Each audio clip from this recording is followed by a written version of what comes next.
News. జపాన్లో భారీ భూకంపం సంభవించింది.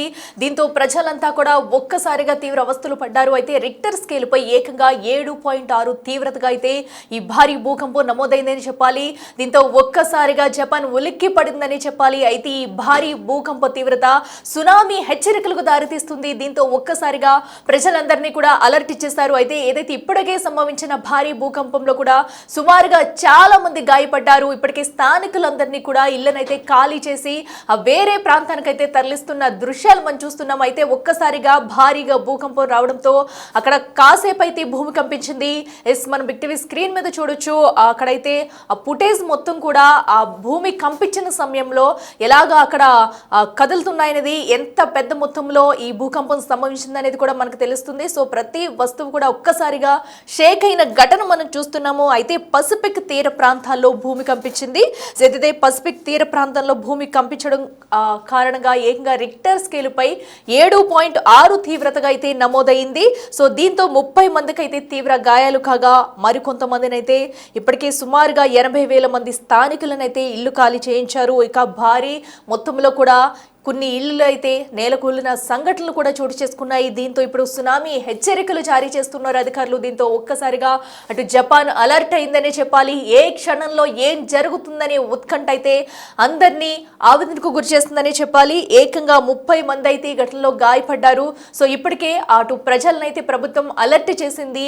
సో కొంతమందిని అయితే అక్కడ నివాసాల గృహాల నుంచి అయితే ఖాళీ చేయించి సురక్షిత ప్రాంతాలకైతే తరలించే ఏర్పాట్లు ఇప్పటికే ముమ్మరం చేశారని చెప్పాలి. ఏదైతే హొక్కైడో తీరంపై ఈ భూకంప తీవ్రత ఎక్కువగా ఉంది. దీంతో హౌన్షు ప్రధాన ద్వీపంలో భూకంపం సంభవించడంతోనే ఈ సునామీ హెచ్చరికలు అయితే జారీ చేస్తున్నారు. ఏకంగా సునామీ వచ్చే అవకాశం ఉంటే కనుక అటు జపాన్ అయితే అల్లకల్లోలం కావడం అనేది కంపల్సరీ అని చెప్పాలి. సో ఏకంగా 40 సెంటీమీటర్ల ఎత్తులో కూడా అటు సునామీ అలలైతే ఒక్కసారిగా ముంచుకొచ్చాయి. సో దీంతో ఈ భూకంప తీవ్రత ఇలాగే కొనసాగితే కనుక ఇంకా సునామీ వచ్చే ప్రమాదం ఉందంటూ కూడా ఇప్పటికే వాతావరణ శాఖ అధికారులు అయితే అలర్ట్ జారీ చేస్తున్నారు. సో ఎప్పటికప్పుడు ప్రజల్ని అప్రమత్తం చేస్తూ సురక్షిత ప్రాంతాలకు తరలించేందుకైతే ముమ్మర ఏర్పాట్లు చేస్తున్నారని చెప్పాలి.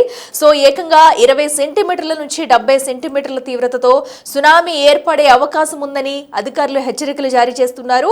ఉరకావా అమెరికాలోని మొత్సు ఒగవారా తీరాల్లో కూడా 40 సెంటీమీటర్ల ఎత్తులో సునామీ అలలు తాకినట్లయితే ఇప్పటికే గుర్తించారు. దీంతో అణు విద్యుత్ ప్లాంట్పై భద్రతా బలగాలైతే తనిఖీలు జరిపాయి. సో ముందస్తుగా కూడా ఎందుకంటే ఏ ప్రాంతాల్లో ఈ తీవ్రత ఎక్కువగా ఉండబోతుంది, సో అసలు సునామీ తీవ్రత వస్తే కనుక ఎంత పరిణామంలో రావచ్చు, అక్కడ ప్రజలను ముందుగా ఎలా అలర్ట్ చేయాలి, సో ముందుగా ఎదుర్కొనేందుకు కూడా ప్రస్తుతం ఇప్పటికైతే అధికారులు అయితే అందరినీ అలర్ట్ చేస్తున్నారు. అక్కడ ఉన్న నివాస ప్రాంత వాసుల్ని కూడా మరొక ప్రాంతానికి తరలించే ఏర్పాట్లు అయితే చేస్తున్నారు. ఏకంగా 80,000 మంది స్థానికులను అయితే ఇళ్లను ఖాళీ చేయించి సురక్షిత ప్రాంతాలకైతే తరలిస్తున్నారు.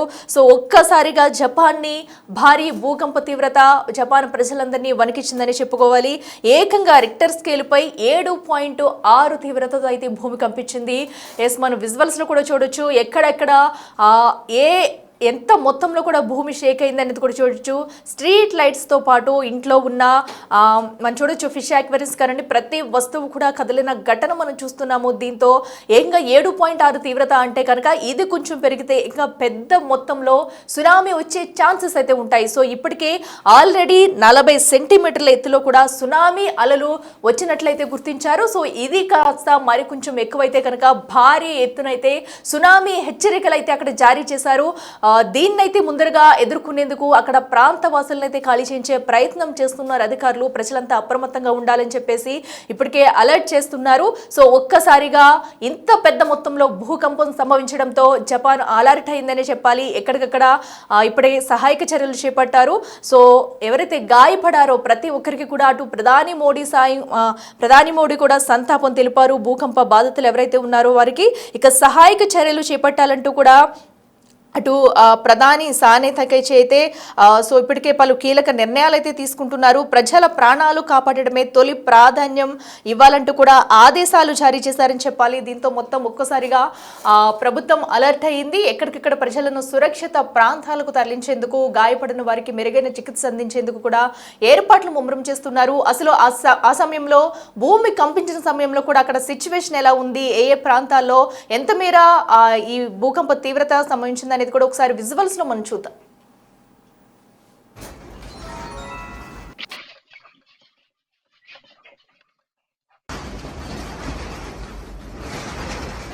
まだ揺れてる、やばいやばい、これ震度6強とか7いってるよ。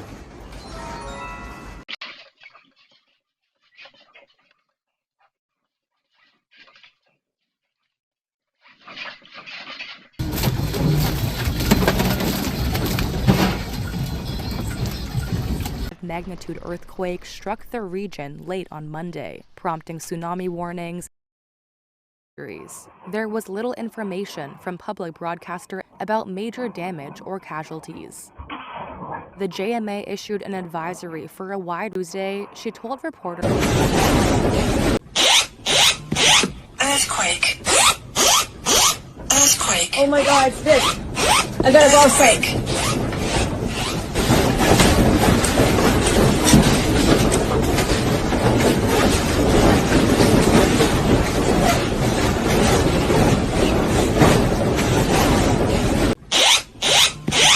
Earthquake.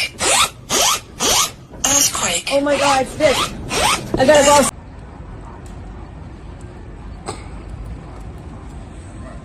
Yavaş.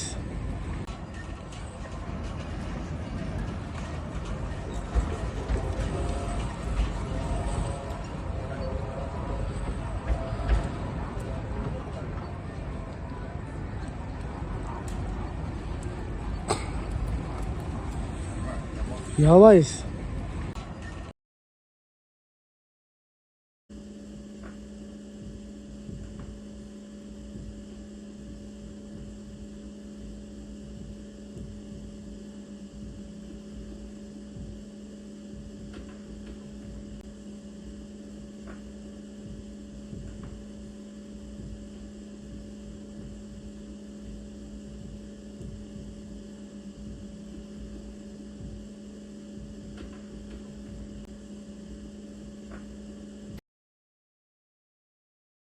ఎస్, చూసాం కదా విజువల్స్ లో మనం. ఒక్కసారిగా భూకంపం సంభవించడంతో కూడా ఆ ఇళ్లలోని ప్రజలు భయభ్రాంతులకు గురయ్యారని చెప్పాలి.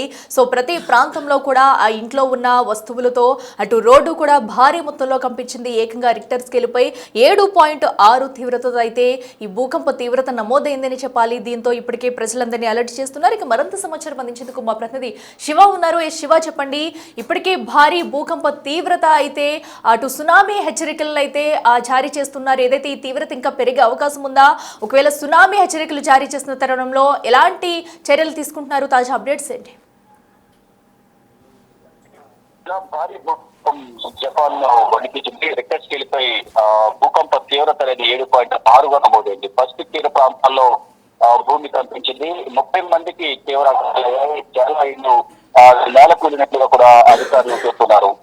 ఇప్పటికే చాలా మంది 80,000 మంది తమ ఇళ్లను ఖాళీ చేసి వెళ్తున్నారు. స్థానికులంతా హొక్కైడో తీర ప్రాంతంపై అధికంగా ఈ భూకంప తీవ్రత ఉన్న నేపథ్యంలో ప్రోగ్రామ్ అక్కడి నుంచి అందరూ కూడా ఖాళీ చేసి వెళ్ళిపోయారు. హౌన్స్ ప్రధాన ద్వీపంలో భూకంపం సంభవించడంతో హామీ వచ్చే అవకాశం ఉందంటున్నారు నిపుణులు. ఇక 20 సెంటీమీటర్ల నుంచి 70 సెంటీమీటర్ల తీవ్రతతో సునామీ ఏర్పడే అవకాశం ఉందని వాతావరణ నిపుణులు హెచ్చరికలు జారీ చేస్తున్నారు. అమెరికాలోని ముత్తు ఒగవహార తీరాల్లో 40 సెంటీమీటర్ల ఎత్తులో సునామీ అలలు తాకినట్లుగా కూడా గుర్తించారు. అడవి చిప్ ప్లాంట్లపై తనిఖీలు జరిపింది భద్రతా బలగాలు. ప్రజలు అప్రమత్తంగా ఉండాలంటూ కూడా అధికారులు స్థానిక ప్రజలందరూ కూడా సూచనలు చేస్తున్నారు. ఇక భూకంప బాధితులకు దేశ ప్రధాని సంతాపం తెలియజేశారు. సహాయ చర్యలు చేపట్టారంటూ కూడా ప్రధాని సానే తకైకి ఆదేశాలు జారీ చేశారు. ప్రజల ప్రాణాలు కాపాడే తొలి ప్రాధాన్యంగా అందరూ పనిచేయాలంటూ కూడా ప్రధాని ఆదేశాలు జారీ చేశారు. అయితే సునామీ హెచ్చరికలు జారీ చేసిన నేపథ్యంలో తీవ్రత ఎక్కువగా ఉండే అవకాశం ఉంది. కాబట్టి భూకంపం కూడా మళ్ళా సంభవించే అవకాశం ఉంటుందనేది ప్రధానంగా అక్కడున్న వాతావరణ నిపుణులు చెప్తున్నారు. ప్రధాని కూడా అక్కడున్న జపాన్ ప్రధాని కూడా సానే తకైకి కూడా ఆదేశాలు జారీ చేసిన స్థానికున్న అధికారులను పార్టీకి సంబంధించిన నేతలందరూ కూడా అధికార యంత్రాంగాన్ని చేశారు. స్థానిక ప్రజలు ఎవరైతే ఉన్నారో భూకంప తీవ్రత సంబంధించిన ప్రాంతానికి కానీ మరొక సునామీ హెచ్చరికలు జారీ చేసిన నేపథ్యంలో సమీప ప్రాంతాల్లో ప్రజలందరూ కూడా సురక్షిత ప్రాంతాలకు తరలిస్తున్నారు. ఇప్పటికే అక్కడ ఉన్న ప్రజలందరూ కూడా దాదాపు 80,000 మంది స్థానికులందరూ కూడా ఈ భూకంప తీవ్రత సమేత సునామీ హెచ్చరికలు ప్రభుత్వం జారీ చేస్తున్న నేపథ్యంలో వారందరూ కూడా అక్కడికి స్థాయికి వెళ్ళిపోయారు. ప్రభుత్వ యంత్రాంగం కూడా అధికార యంత్రాంగం కూడా వారందరినీ సురక్షిత ప్రాంతాలకు తరలిస్తున్నారు. ఇక ఇతరులు ఇచ్చిన సూచనలు కానీ వారు ఇచ్చే సలహాలు ప్రతి ఒక్కరు పాటించాలి అని చెప్తూ ఉన్నారు. అంటే దాదాపు 20 సెంటీమీటర్ నుండి 70 సెంటీమీటర్ తీవ్రతతో సునామీ ఏర్పడే అవకాశం ఉంది కాబట్టి దాని తీవ్రత దానివల్ల జరిగే దుష్పరిణామం చాలా మోహకందని విధంగా ఉంటుంది కాబట్టి ప్రజలందరూ కూడా చాలా అప్రమత్తంగా ఉండాలని రాస్తారు. సురక్షిత ప్రాంతాలకు వెళ్ళిపోవాలి, దూర ప్రాంతానికి దరిదాపులో ఎవరు ఉండవద్దు అనేది ప్రభుత్వం ఆదేశాలు జారీ చేసిన నేపథ్యంలో అక్కడున్న అధికారులు కూడా ప్రజలందరినీ కూడా అప్రమత్తం చేసి సురక్షిత ప్రాంతాలకు తరలిస్తూ ఉన్నారు. ఓకే శివ, అయితే ఈ సిచ్యువేషన్ ఎప్పటి వరకు కొనసాగే అవకాశం ఉందనుకోవచ్చు? ఎందుకంటే పలు ప్రాంతాల్లోని కూడా సునామీ హెచ్చరికలు జారీ చేశారు. ప్రధానంగా ఏ ప్రాంతంలో దీని ఎఫెక్ట్ ఎక్కువగా ఉండే అవకాశం ఉంది? గతంలో కూడా చూసాం, ఒకసారి భూకంపం మళ్ళా వీకెండ్ 1-2 నిమిషాలు మళ్ళీ కనిపిస్తుంది. దాని ద్వారా గతంలో కూడా జరిగిన పరిణామాలు, ప్రాణ నష్టం, ఆత్మ నష్టం గత పరిణామాలు చూసాం. కానీ ఇప్పుడు ఎట్ ద సేమ్ టైం మళ్ళా అదే జరిగే అవకాశం ఉంటుంది అనేది టెక్నాలజీ డిపార్ట్మెంట్ చెప్తోంది. అంటే సముద్ర ఉపరితలం నుంచి 50 కిలోమీటర్ల దిగువన భూకంప కేంద్రాన్ని గుర్తించారంటే నిన్న ఉత్తర ప్రాంతంలో ఈ భూకంపం అనేది సంభవించింది. హకేడో తీరంలో రిక్టర్ స్కేల్ 7.6 తీవ్రతతో భూకంపం సంభవించినట్టు కూడా టెక్నాలజీ డిపార్ట్మెంట్ గుర్తించింది. దాంట్లో జపాన్ పసిఫిక్ తీర ప్రాంతాల్లో సునామీ హెచ్చరికలు జారీ అయ్యాయి. ఈశాన్య తీరాన్ని 10 అడుగుల ఎత్తు వరకు కూడా అలలు ఎగసిపడే అవకాశం ఉందనేది కూడా వాతావరణ నిపుణులు చెప్తూ ఉన్నారు. ఈ నేపథ్యంలోనే సమీప ప్రాంతాల్లో ఉన్న ప్రజలందరూ కూడా అప్రమత్తంగా ఉండాలనేది ప్రధానంగా చెప్తున్నారు. అంటే అంచు ప్రధాన దీపంలో ఈ భూకంపాన్ని సంభవించిన నేపథ్యంలో అకేవ్ తీర ప్రాంతంలో దీని ప్రభావం అనేది అధికంగా ఉంది కాబట్టి ఆ చుట్టుపక్కల ప్రాంతాలు ఏదైతే ఉన్నాయో ఉరుకోవా, అమెరికాలోని ఉచ్చు ఒగోరా తీర ప్రాంతాల్లో ఈ సునామీ అలనేవి భారీగా ఎగసిపడే అవకాశం ఉంటుంది కాబట్టి ఆ ప్రాంతాల సమీప ప్రాంతాల ప్రజలు ఈ సముద్రానికి ఒడ్డున ఉన్న ప్రాంతాలు కానీ దానికి కొన్ని కిలోమీటర్ల దూరం వరకు ఉన్న ప్రాంతాలు కూడా దీన్ని ప్రభావితమయ్యే అవకాశం ఉంటుంది. అందరూ అప్రమత్తంగా అక్కడి నుంచి ఖాళీ చేసి వెళ్ళిపోవాలనేది కూడా ప్రభుత్వం ఆదేశాలు జారీ చేసింది. దీని ద్వారా చాలా వరకు నష్టం జరిగే అవకాశం ఉంటుంది కాబట్టి అందరూ ప్రభుత్వం ఇచ్చే సూచనలకు కూడా ఆ దేశ ప్రధానికి కూడా కార్యకర్తకి ఆదేశాలు జారీ చేశారు. ప్రజల ప్రాణాలను కాపాడమే ప్రధాన ధ్యేయంగా, ప్రధాన లక్ష్యంగా అందరూ పనిచేయాలని కూడా అధికార యంత్రాంగానికి జపాన్ ప్రధాని ఆదేశాలు జారీ చేశారు. Okay right Shiva, thank you. So ఏదైతే ఇక జపాన్ ప్రజల్ని భారీ భూకంపం వణికిస్తుందని చెప్పాలి. దీంతో సునామీ హెచ్చరికలు జారీ చేయడంతో కూడా మరింత అప్రమత్తమైంది ప్రభుత్వం. ఇప్పటికే ప్రధాని కూడా ఆదేశాలు జారీ చేశారు. ప్రజలందరినీ కూడా కాపాడడమే తమ ముఖ్య ఉద్దేశం అంటూ మొదటి ప్రాధాన్యత వారికి ఇవ్వాలంటూ దీనికి సంబంధించి సహాయక చర్యలు ముమ్మరం చేశారని చెప్పాలి. సో ఏదైతే అటు హుక్కోడో తీరంపై కూడా భూకంప తీవ్రత అయితే అధికంగా ఉంది. సో ముందస్తుగా కూడా ఆ ప్రాంత ప్రజల్ని ఖాళీ చేయించే ఆ ప్రయత్నాలు అయితే చేస్తున్నారు. ఇప్పటికే సుమారుగా 80,000 మంది స్థానికులైతే ఇళ్లను ఖాళీ చేసి సురక్షిత ప్రాంతాలకు వెళ్లారని చెప్పాలి. ఒక్కసారిగా భారీ భూకంపం సంభవించడంతో సో ఆ దేశం మొత్తం కూడా అస్తవ్యస్తంగా మారిందని చెప్పాలి. అయితే ఇంకా ఈ సిచ్యువేషన్ ఇలాగే కొనసాగే అవకాశం ఉంది కాబట్టి సో ఎప్పుడు ఏం జరుగుతుందనేది కూడా ఎవరికి తెలియని ఉత్కంఠ అయితే నెలకొంది. ఒకవేళ సునామీ వస్తే కనుక దానిని ఎదుర్కొనేందుకు ముందస్తుగా ప్రజల్ని కాపాడేందుకైతే సురక్షిత ప్రాంతాలకు తరలిస్తున్నారు. ఆ ప్రాంత వాసులందరూ ఇళ్లను ఖాళీ చేసి వేరే ప్రదేశానికి వెళ్ళిపోవాలంటే ఇప్పటికే హెచ్చరికలు జారీ చేశారు. దీంతో ప్రజలంతా ఒక్కసారిగా ఆవేదనకు గురై కూడా తమ ప్రాణాలను కాపాడేందుకు సురక్షిత ప్రాంతాలకైతే తరలి వెళ్లే ప్రయత్నాలు అయితే ముమ్మరం చేస్తున్నారని చెప్పుకోవాలి. సో చూడాలి ఇప్పటికే ఇంకా భూకంప తీవ్రత ఎలా ఉండనుంది. ఇదేమన్నా కనుక తగ్గితే కనుక ఒకవేళ సునామీ హెచ్చరికలు కనుక తగ్గితే కనుక సో ప్రస్తుతం అయితే అక్కడున్న ప్రజలు సేఫ్ అని చెప్పవచ్చు. దీనికి సంబంధించి ఇంకా అధికారులు అయితే అన్ని కోణాల్లో కూడా సహాయక చర్యలు అందించేందుకు అయితే తగు చర్యలు తీసుకుంటున్నారు. యాబాయ్これ震度6強とか7いってるよ。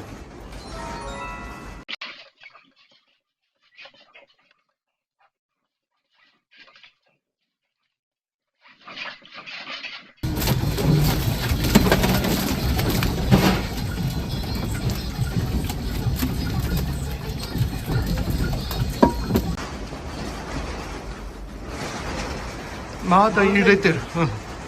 やばい。これ震度6強とか7いってるよ。prompting tsunami warnings and evacuation orders for about 90,000 residents. The epicenter of the quake was 50 miles off the coast of Amori Prefecture at a depth of 33 miles. Magnitude earthquake struck the region late on Monday, prompting tsunami warnings and evacuation orders for about 90,000 residents. The epicenter of the quake was 50 miles off the coast that she's heard of a handful of injuries. There was little information